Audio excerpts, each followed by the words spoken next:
حضرت صاحب میرا ایک دوست ہے، انتہائی غریب ہے، اس نے قربانی کی نیت سے جانور خریدا تھا، لیکن اچانک وہ بیمار ہو کر مر گیا۔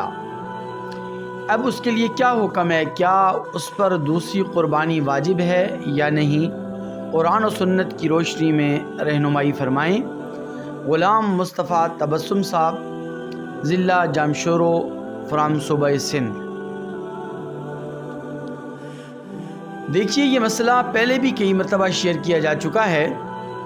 گزارش یہ ہے کہ غریب آدمی کے اوپر اور فقیر آدمی پر جو صاحب نصاب نہیں ہے اس پر قربانی واجب نہیں ہوتی، لیکن جیسے ہی وہ قربانی کی نیت کر لے اور قربانی کی نیت سے جانور خرید لے تو پھر اس پر قربانی واجب ہو جاتی ہے، پھر اس کے لیے کوئی آپشن نہیں رہا باقی بچتا، پھر اس کے لیے قربانی لازمی ہے اور ضروری ہے۔ جو مسئلہ آپ نے پوچھا ہے کہ ایک غریب آدمی نے، فقیر آدمی نے قربانی کی نیت سے جانور خریدا اور اس کا وہ جانور مر گیا، تو اب اس کی قربانی تو نہیں ہوئی، لیکن اس کا جو واجب ہے وہ ساقط ہو گیا۔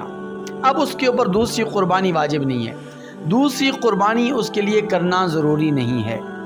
ایک اور بات بھی ساتھ ساتھ سمجھتے ہوئے یہ چلیں کہ اگر ایک صاحب نصاب آدمی کا جانور گم ہو جاتا ہے اور ایک غیر صاحب نصاب آدمی کا جانور گم ہو جائے تو اس کی کیا تفصیلات ہیں، یہ آپ کی معلومات کے اضافے کے لیے میں بات عرض کر رہا ہوں کہ ایک صاحب نصاب آدمی کا جانور اگر گم ہو جائے تو اس کے ذمہ لازمی ہے کہ وہ دوسرا جانور قربانی کرے اور دوسرا جانور خریدے، اور دوسرا جانور جب وہ خریدے گا تو اس کے بعد اگر پہلے والا جانور اس کو واپس مل جاتا ہے تو اس صورت میں اس کے لیے ایک ہی قربانی لازمی ہوتی ہے۔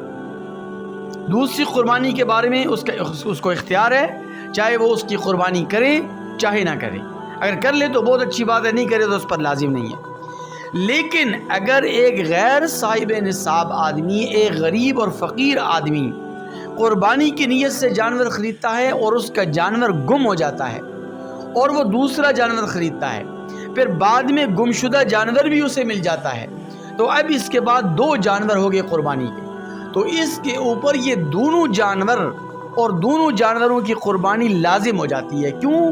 اس لیے کہ اب اس کی یہ دونوں قربانیاں نظر اور منت کے قائم مقام ہو گئی، اور نظر اور منت جو ہے یہ واجب ہو جاتی ہے اور اس کی ادائیگی کے بغیر کوئی چارہ کار نہیں رہتا۔